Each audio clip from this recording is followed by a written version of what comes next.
Hey guys, Mathmaster here, and today we're going to be doing divisibility rules from 1 to 10. Okay, so I'm going to start with the easiest one and I'm going to go all the way up to the hardest. Okay, so the easiest one is definitely divisibility by 2. So to determine whether a number is divisible by 2, you just take the units digit, and if that is 0, 2, 4, 6, or 8, if it's an even number, then the number is divisible by 2. So for example, if we have the number 7, 7, 3, 6, 4, 8, all you have to do is look at the last digit. It's 8, so it's divisible by 2. So pretty simple, everybody should know that. And similarly 5, for 5 you have to look at the units digit. If it ends in 0 or 5, then it's divisible by 5. So here for example, 7, 6, 4, 5. So this units digit is a multiple of 5, so this whole number is a multiple of 5. Okay, so these two are like pretty similar to each other, so I'm gonna prove them. So for divisible by 2, this works because, well, this much, that's 7, 7, 3, 6, 4 times 10 plus 8, right? And you know that this much is automatically divisible by 2 because 10 is divisible by 2. So then all you have to do is make sure that 8 is divisible by 2. And similarly for a multiple of 5, it's 764 times 10 plus 5. This much is automatically a multiple of 5 because 10 is a multiple of 5. And all you have to do is check if 5 is a multiple of 5, and indeed it is. Okay, and then, well, for 10, that's probably going to be the easiest one. Just has to end in 0. 7640 ends in 0. We're done. And, well, I'm not going to go over the proof for this because it seems pretty obvious. Okay, so the next one is 4. So for 4, all you have to do is look at the last 2 digits, and if the last 2 digits is a multiple of 4, then the whole number is a multiple. Let's take the same example as a multiple of 2. Just have to look at the last 2 digits, and this is a multiple of 4.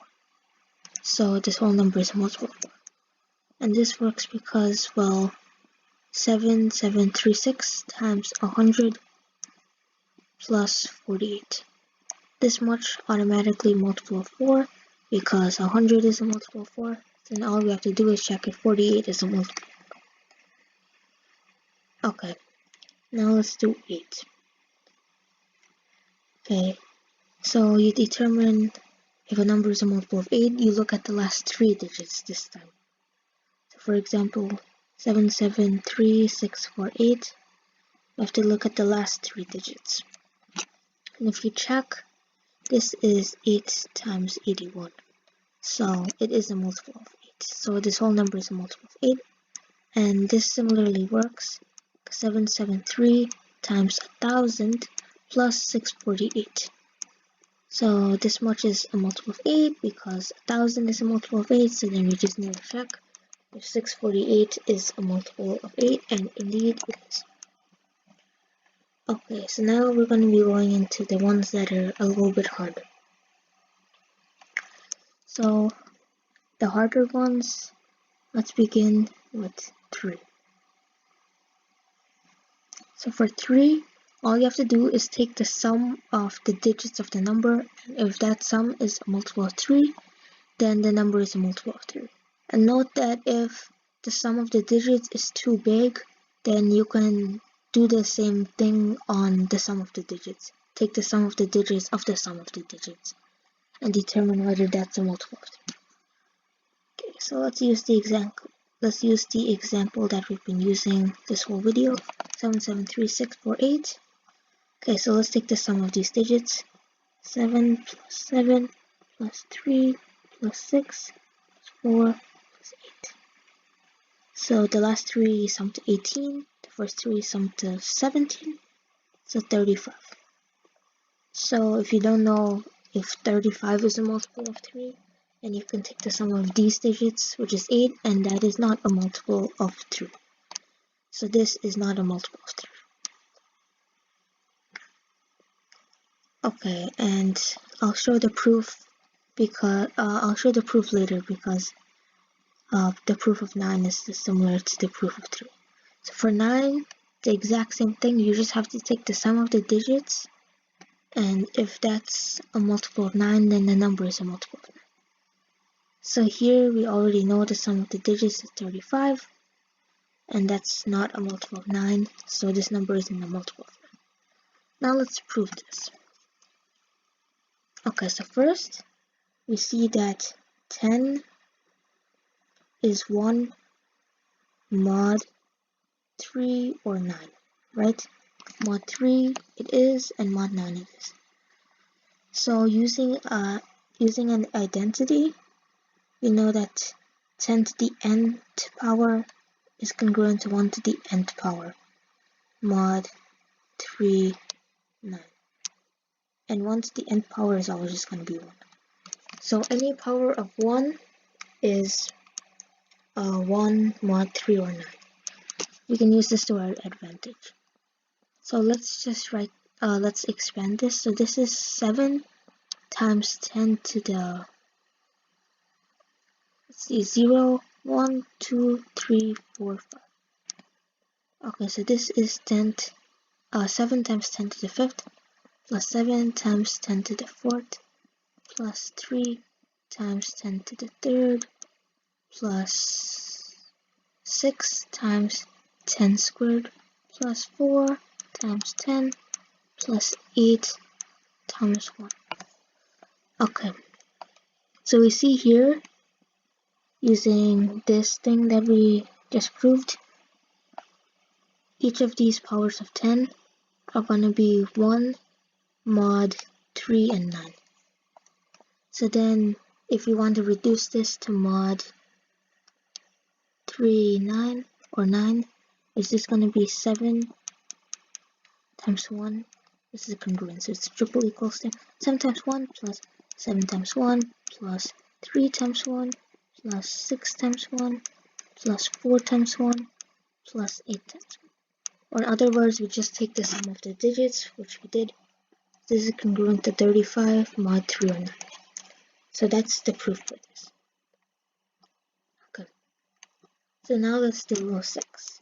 Well, if you know the divisibility rule for 3, then 6 is going to be super easy.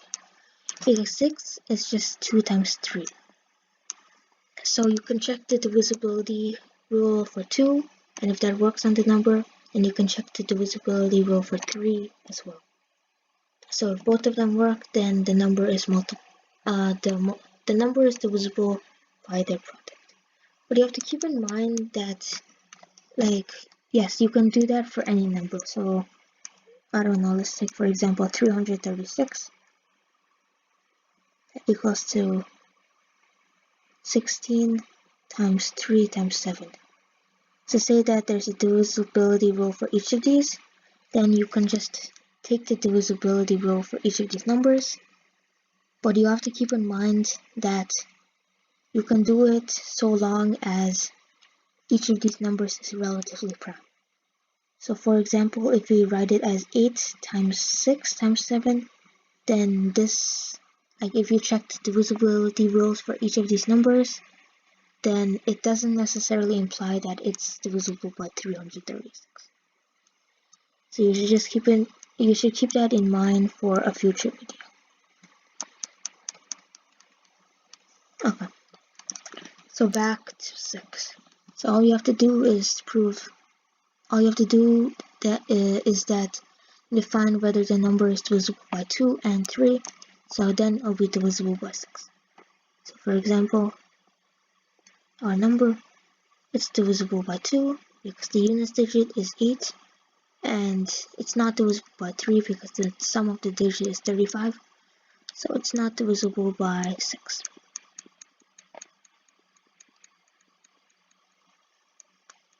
Okay. So we almost did every single number. So we did 2, 5, 10, 4, 8, 3, and 6. So that's all of the numbers except that we're left with one more, 7. So these 9, or these 9, they should be pretty simple because you probably learned them like very early. But for the 7 one, it's a little bit more complicated. So how it goes is, let's have a different number this time. Let's have 7217. So what we have to do to this number, we have to split it into 2 parts, such that one part is the units digit and then the other part is the remainder of the number. It's kind of similar to what we did for divisibility rules by 2 and 5. So now what you have to do is you have to double the units digit. So here it's 14, and then you have to subtract it from the second number that we created. So here's 721 minus 14 equals to 707. So now all we have to do is check that if 707 works, if 707 is divisible by 7, then this number is divisible by 7 as well. So this we can see is 7 times 101, or if you don't see that, you can repeat the process again. Okay, so now let's prove this. So we divided this number into 2 bits. So let's say that our number can be expressed of the form 10a plus b, where b is a single digit positive integer. And we can always do that, because if you set b as the units digit and a as the remainder part, then it satisfies these conditions. So we want to do 10a plus b mod 7. So now notice that we can subtract 21b from this, because 21b is divisible by 7. So if we subtract it from 10a plus b, then it won't have any effect on mod 7. So this is congruence if we subtract 21b.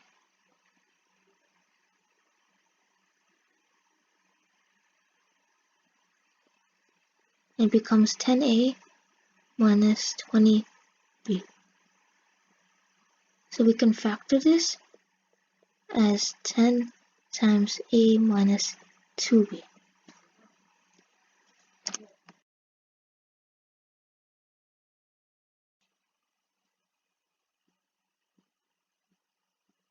Okay, so now we see that here 10, that's not divisible by 7, so that means that this has to be divisible by 7.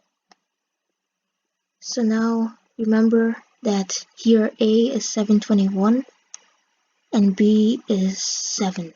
So 721 minus 2 times 7 has to be divisible by 7. And that's what we did. Okay, so this one was also a really long video. But in a future video, I'm going to be showing how to do divisibility for any number. And it's really similar to what we did for divisibility for 7. Okay, thank you for watching this video. I hope you enjoyed. Please like and comment down below, and I'll catch you in the next one.